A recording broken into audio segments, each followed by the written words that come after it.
आप सभी भक्तों का मेरे YouTube चैनल राधे कृष्ण में हार्दिक स्वागत। दिन शनिवार, तारीख 30 मार्च 2024, शनिवार व्रत कथा।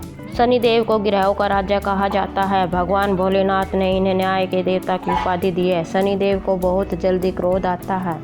इसी क्रोध के वजह से पिता सूर्य से इनकी नाराजगी बनी रहती है। इनके क्रोध से बचने की कोशिश करते हैं, वरना व्यक्ति पर मुसीबतों का पहाड़ टूट पड़ता है।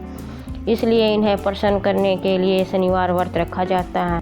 शनि दोष से बचने और उन्हें शांत रखने के लिए अनेक उपाय किए जाते हैं। शनि की कृपा से व्यक्ति सुख और वैभव की प्राप्ति करता है। जो व्यक्ति शनिवार का व्रत करते हैं और उनकी पूजा करते हैं, शनिदेव की कृपा उन पर सदैव बनी रहती है। एक बार सभी 9 ग्रहों सूर्य, चंद्र, मंगल, बुध, बृहस्पति, शुक्र, शनि, राहु और केतु में बहस हो गई। कौन सबसे बड़ा है। आपस में लड़ने के बाद सभी देवराज इंद्र के पास पहुंच गए। इंद्र आश्चर्य की स्थिति में निर्णय नहीं ले पाए, परंतु उन्होंने सभी ग्रहों को सुझाव दिया कि पृथ्वी पर राजा विक्रमादित्य ही इसका फैसला कर सकते हैं, क्योंकि वह बहुत न्यायप्रिय राजा है। सभी पृथ्वी पर राजा विक्रमादित्य के पास गए, अपने आने का कारण बताया। राजा उनकी समस्या को सुनकर बहुत परेशान हो गए। उनका चिंता करना लाजमी था, क्योंकि जिसको भी छोटा बताया वह गुस्सा कर जाएगा। राजा ने काफ़ी सोच विचार के बाद उन्हें एक उपाय सोचा। उन्होंने स्वर्ण, रजत, कांस्य, पीतल, शीशा, रांगा, जस्ता, ब्रक और लोहे से 9 सिंहासन का निर्माण करवाया। उन्हें उपयुक्त क्रम में रख दिया गया। सबसे निवेदन किया गया कि कर्मानुसार सिंहासन पर बैठकर आसन ग्रहण करें। शर्त रखी गई कि जो सबसे आखिर में सिंहासन पर बैठेगा वही छोटा माना जाएगा, जिसकी वजह से शनिदेव सबसे बाद में आसन प्राप्त कर सके और सबसे छोटे कहलाए। क्रोध के आवेश में आकर शनिदेव ने सोचा कि राजा ने यह सब जानबूझकर किया है। कुपित होकर राजा ने कहा कि राजा, तू मुझे नहीं जानता। सूर्य राशि में 1 महीने, चंद्रमा 2.25 महीने, मंगल 1.5 महीने, बृहस्पति 13 महीने, बुध और शुक्र 1-1 महीने विचरण करते हैं, लेकिन मैं 2.5 से 7.5 साल तक रहता हूँ। मैंने बड़े बड़ों का विनाश किया है। श्री राम की 7.5 आने पर जंगल जंगल भटकना पड़ा। रावण की आने पर लंका को बंदरों की सेना से परास्त होना पड़ा। क्रोधित शनिदेव ने राजा से कहा कि अब आपको सावधान रहने की जरूरत है। इतना कहकर शनिदेव क्रोधित अवस्था में वहां से चले गए। समय गुजरता गया। काल चक्र का पहिया घूमता हुआ राजा की 7.5 आ गई। तब शनिदेव ने घोड़े का सौदागर बनकर राजा के राज्य में गए। उनके साथ अच्छे नस्ल के बहुत सारे घोड़े थे।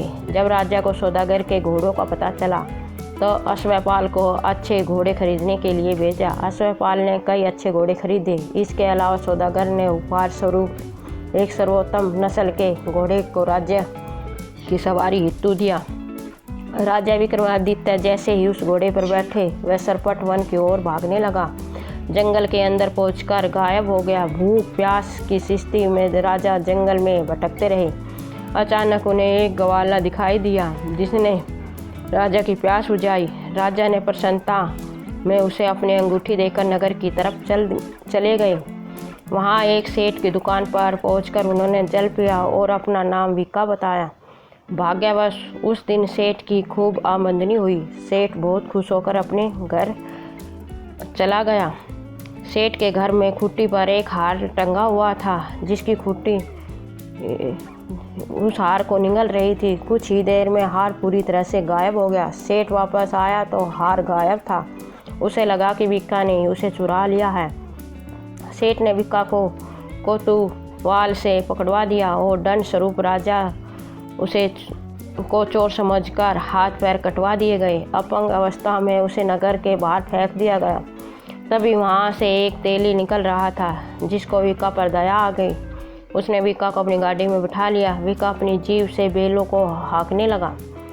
कुछ समय बाद राजा की शनि दशा समाप्त हो गई। वर्षा काल आने पर विक्का मल्हार गाने लग रहा था। एक नगर की राजकुमारी मन भावनी ने मल्हार सुनकर मन ही मन प्रण कर लिया कि जो भी इस राग को गा रहा है वो उसी के साथ विवाह करेगी। उन्होंने दासियों को खोजने के लिए भेजा, परंतु वापस आकर उन सभी ने बताया वह एक अपंग आदमी है। राजकुमारी यह जानकर भी नहीं मानी और अगले दिन ही वह अनशन पर बैठ गई। जब लाख समझाने पर राजकुमारी नहीं मानी तब राजा ने उस तेली को बुलावा भेजा और विकास से विवाह की तैयारी करने को कहा। विकास से राजकुमारी का विवाह हो गया। एक दिन विका के सपने में शनिदेव ने आकर कहा, देख राजन, तुमने मुझे छोटा बताकर कितना दुख झेला। राजा ने क्षमा मांगते हुए हाथ जोड़कर कहा, हे शनिदेव, जैसा दुख मुझे दिया किसी और को ऐसा दुख मत देना। शनिदेव इस विनती को मान गए और कहा कि मेरे व्रत और कथा से तुम्हारे सारे कष्ट दूर हो जाएंगे। जो भी नित्य मेरा ध्यान करेगा और चींटियों को आटा डालेगा उसकी सारी मनोकामनाएं पूर्ण होगी।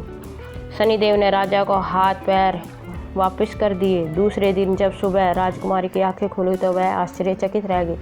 विका ने मन भावनी को बताया कि वह उज्जैन का राजा विक्रमादित्य है। मन भावनी खुशी से फूली न समाई। राजा और नगरवासी सभी अत्यंत प्रसन्न हुए। सेठ ने जब यह सुना तो वह पैरों पर गिरकर क्षमा मांगने लगा। राजा ने कहा, यह सब शनिदेव के क्रोध का प्रभाव था और इसमें किसी का कोई दोष नहीं है। सेठ ने निवेदन करते हुए कहा कि मुझे शांति तभी मिलेगी जब आप मेरे घर चलकर भोजन करोगे। सेठ ने कई प्रकार के व्यंजनों से राजा का आदर किया।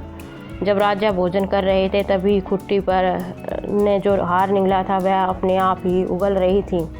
सेठ ने अनेक मोहरे देकर राजा का धन्यवाद किया और अपनी कन्या श्री कनवारी से पाणी ग्रहण का निवेदन किया। राजा ने सहर्ष स्वीकार कर लिया। राजा अपनी दोनों रानियां मन भावनी और श्री कनवारी को लेकर उज्जैन नगरी लौट आए। सारे नगर में दीपमाला और खुशी मनाई। राजा ने घोषणा करते हुए कहा कि मैंने शनिदेव को सबसे छोटा बताया था, लेकिन असल में सर्वप्रिय सबसे बड़ा शनिदेव ही है। तब से सारे राज्य में शनिदेव की पूजा और कथा का नियमित होने लगी। सारी प्रजा के बीच खुशी और आनंद का वातावरण बन गया। शनिदेव के व्रत की कथा को जो सुनता या पढ़ता है उसके सारे दुख दूर हो जाते हैं। बोलो शनिदेव भगवान की जय। आपको मेरा वीडियो कैसा लगा कमेंट बॉक्स में अवश्य बताएं। मेरे वीडियो को लाइक शेयर और चैनल को सब्सक्राइब करें। धन्यवाद।